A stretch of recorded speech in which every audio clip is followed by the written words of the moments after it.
আসসালামু আলাইকুম পথিক নবী, কি ওয়ালাইকুম খবর? আসসালাম।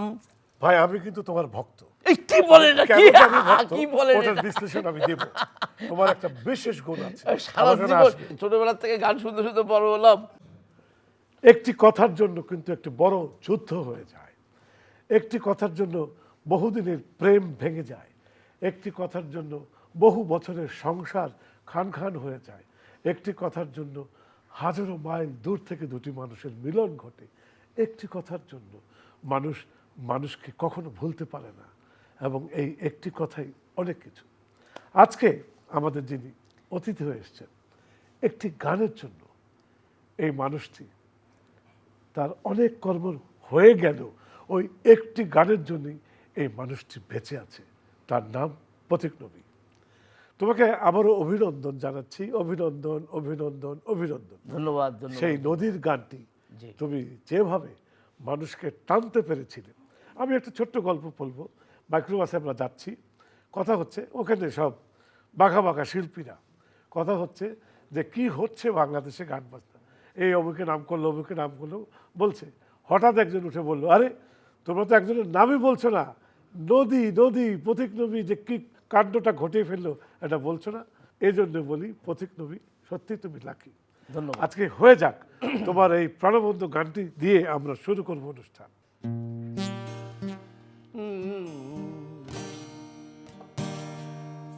নদীর জল ছিল না,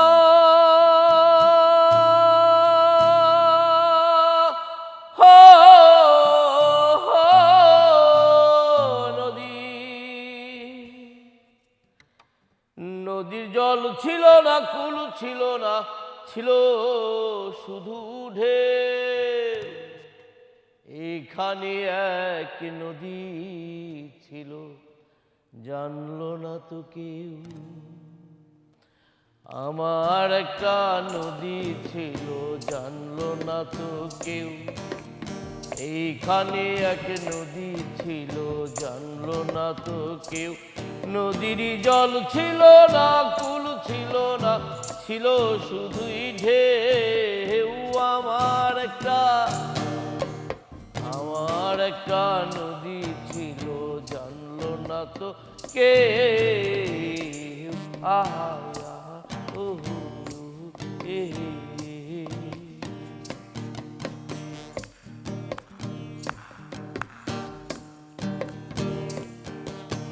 সে ঢেউতে ভেসে ভেসে নৌকা হেথাই এলাম শেষে। ও আহা আহা, এ, সে ঢেউতে ভেসে ভেসে নৌকা হেথাই এলাম শেষে। ও আহা আহা, এ, এখন আমি সাঁতার কাটি, সাঁতার ভোলাকে। আমার একটা নদী ছিল, জানলো না তো কি। এইখানে এক নদী ছিল, জানলো না তো কে। আহা এ, বাঘ ছিল তার শাখে শাখে, ও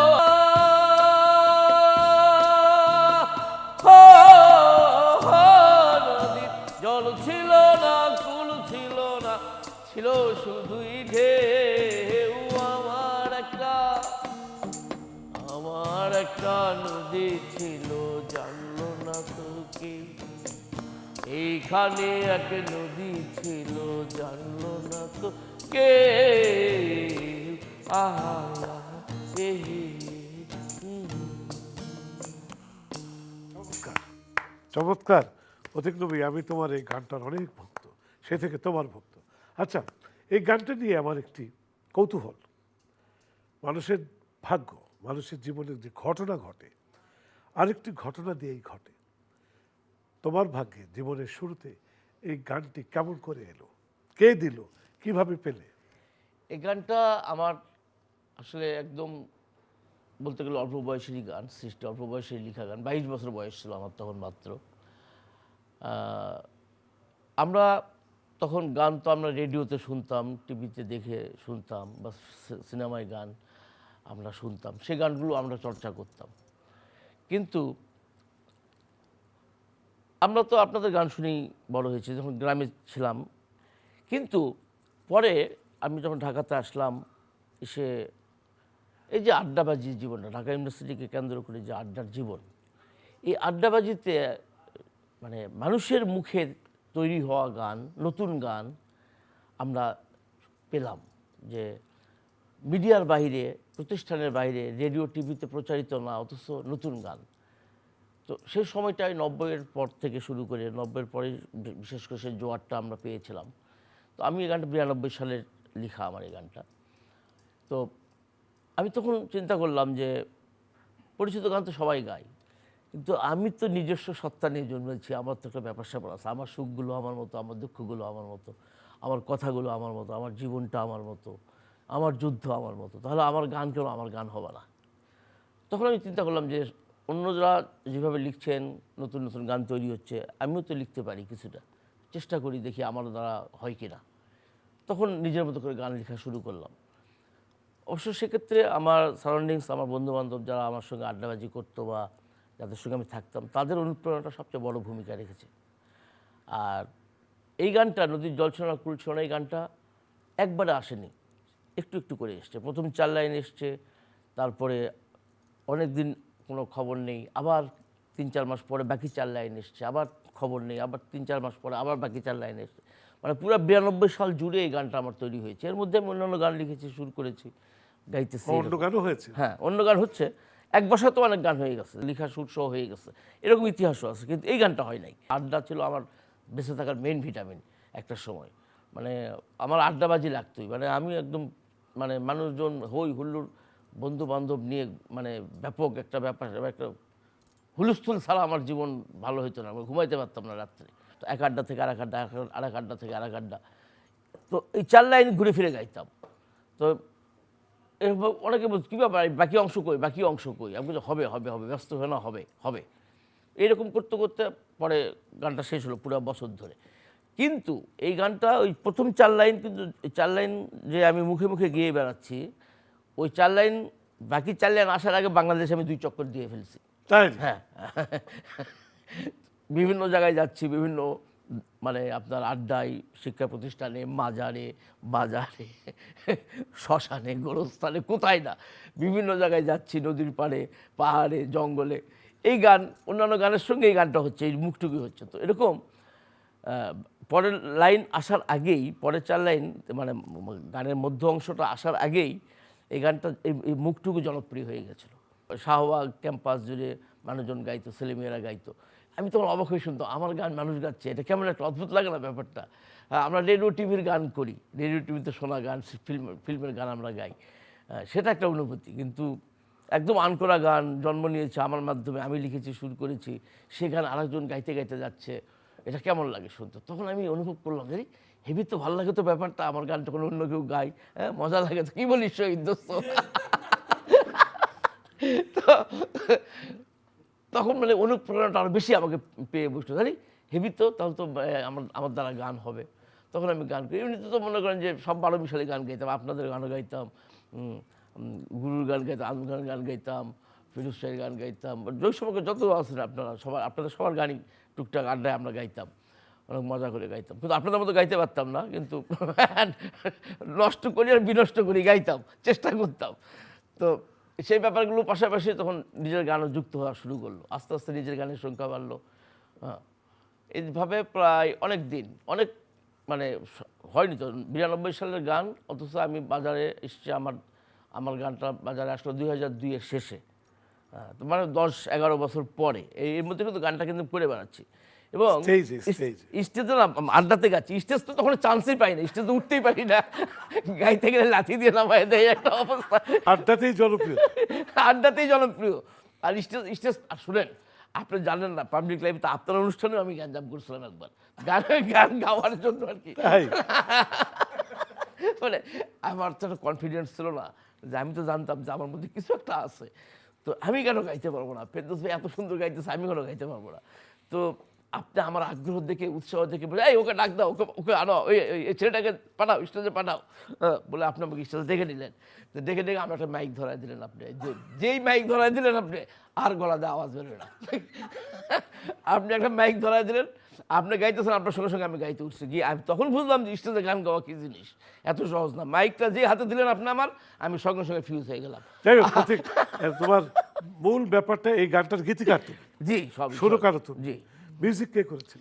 এটা জিয়াউদ্দিন খান পাবলো ভাই, আচ্ছা। আমাদের চিটাগাঙ্গের ওই একতার মিউজিক এই গানটা, এই অ্যালবামটাকে তো তুমি যে একটি গান দিয়ে সারা বাংলাদেশ পাগল করে দিলে, এটার তোমার অনুভূতি কি?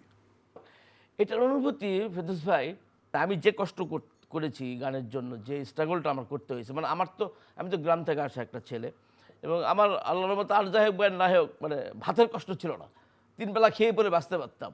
কিন্তু এই গানের কারণেই শুধুমাত্র বাড়ি থেকে মনে করেন যে আমার কিন্তু খুব খুশি মনে কিন্তু মেনে নেয়নি তারা, যে আমি লেখাপড়ার দিকে মনোযোগ নেই, চাকরি বাকরি কিছু কোনো দিকে ধান্দাবাতি নাই, আমি এলে গান নিয়ে পড়েছি। একটা মিডল ক্লাস ফ্যামিলি তো সহজে নিতে পারে না ব্যাপারটা। তো আমার ফ্যামিলিও কিন্তু প্রথম দিকে ব্যাপারটা স্বাভাবিকভাবে নেয়নি, বিশেষ করে আমার বাবা খুবই টেনশন ছিল ওনারা আমাকে নিয়ে। তো বলতেছে যা তুই তো ধ্বংস হবি, তাহলে বড় জায়গায় গিয়ে ধ্বংস হ, আমার চোখের সামনে থেকে সর, আমি তোর ভরণ পোষণ করতে পারবো না, তুই শিল্পী হবি না কি হবি, তোরটা তুই দেখ বাবা, আমার মাফ করে দে।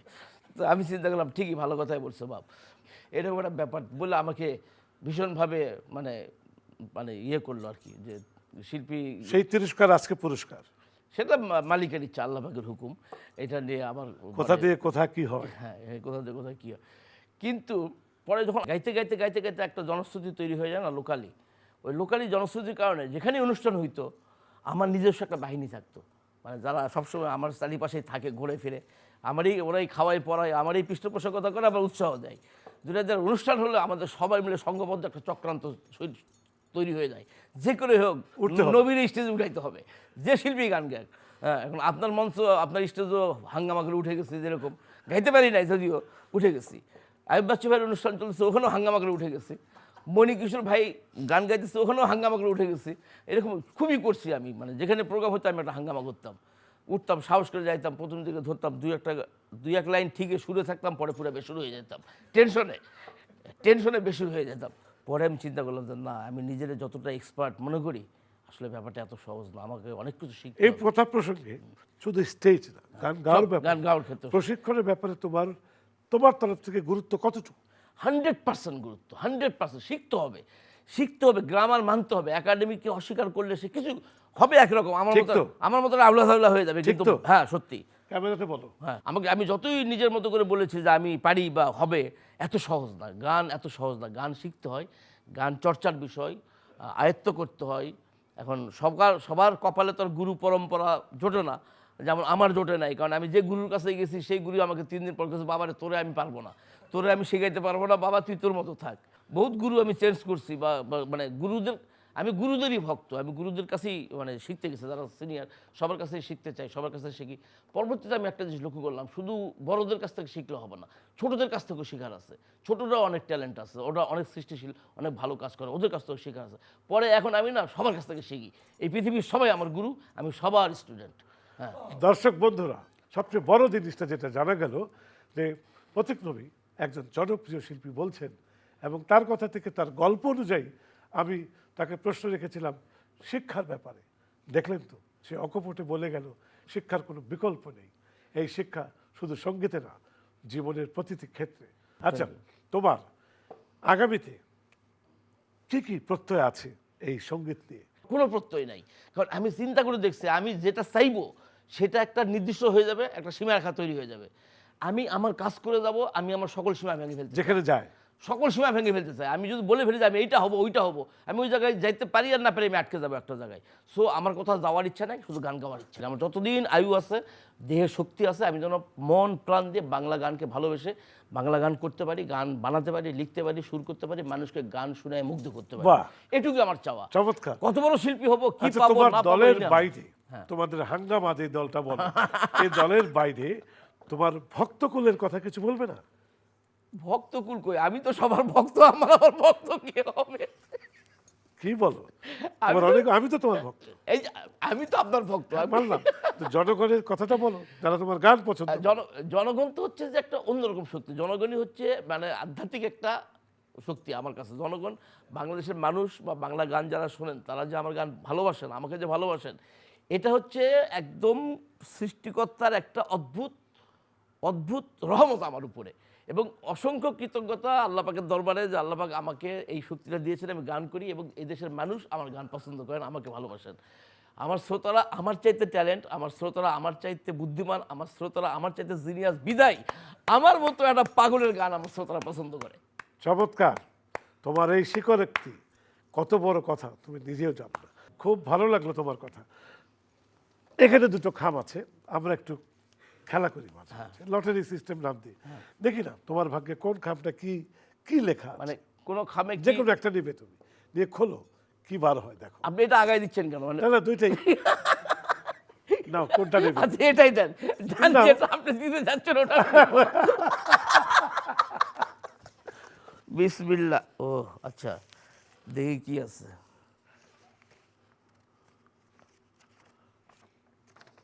দুঃখ। দর্শক যতই তার উচ্ছ্বাসতা দেখাক, আমার বিশ্বাস ওর ভেতরে একটা লুকানো দুঃখ কাজ করে। প্রত্যেক তুমি তোমার দুঃখের কথা শুনতে চাই, যেহেতু কাগজে উঠে গেছে। আসলে একটা স্মৃতি বলবে তুমি। আমি একটা কথা বলি, সুখ দুঃখ দুটো নিয়ে জীবন। তবে বাস্তবতা এমন, আমি যখন দুঃখের কথা খুব করুণভাবে চোখে পানি ফেলতে ফেলতে বলি, কেউ খুব কম মানুষই আছে যে আমার দুঃখে দুঃখ বোধ করবে, বরঞ্চ অনেকেই হাসবে, মজা নেবে যে ঠিক হয়েছে তো ঠিক হয়েছে। আর যদি সুখের কথা বলি তাহলে অনেকে হজম করতে পারবে না। অতএব আমি সুখ দুঃখ এই ব্যাপারেও চিন্তা করতে চাই না, আপনি অন্য কোনো প্রসঙ্গে আসেন। তাই? হ্যাঁ। আচ্ছা, আজকে একটা কাজ করি। আজকে আমাদের অতিথিকে তুমি ছোট্ট একটি প্রশ্ন করতে পারো, তোমার যা জানতে বলবো। শহীদ দোস্ত কিন্তু এটা সঙ্গীতের বাইরে হতে পারবে না। ওর গানে আলাদা একটা প্রাণ আছে।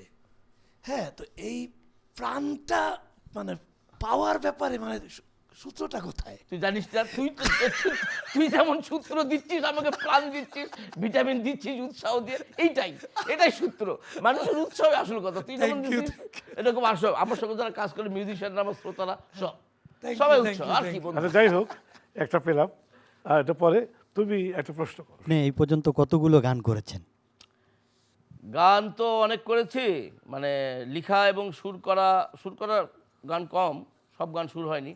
লিখা গান আছে প্রায় 1000 খানেক হবে। আর এমনি পাবলিশড হয়েছে কম, অনেক কম গানই আমি বাজারজাত করেছি। কারণ গত 12-14 বছর ধরে ওইভাবে আমি গান রিলিজ করতে পারি নাই।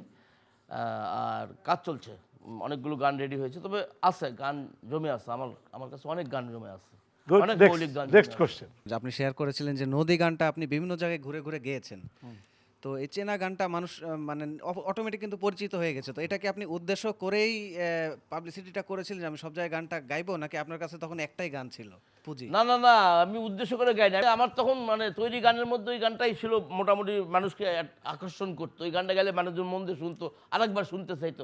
যখন আরেকবার শুনতে চাইলো তখন আমি 1000বার গাওয়ার জন্য রেডি।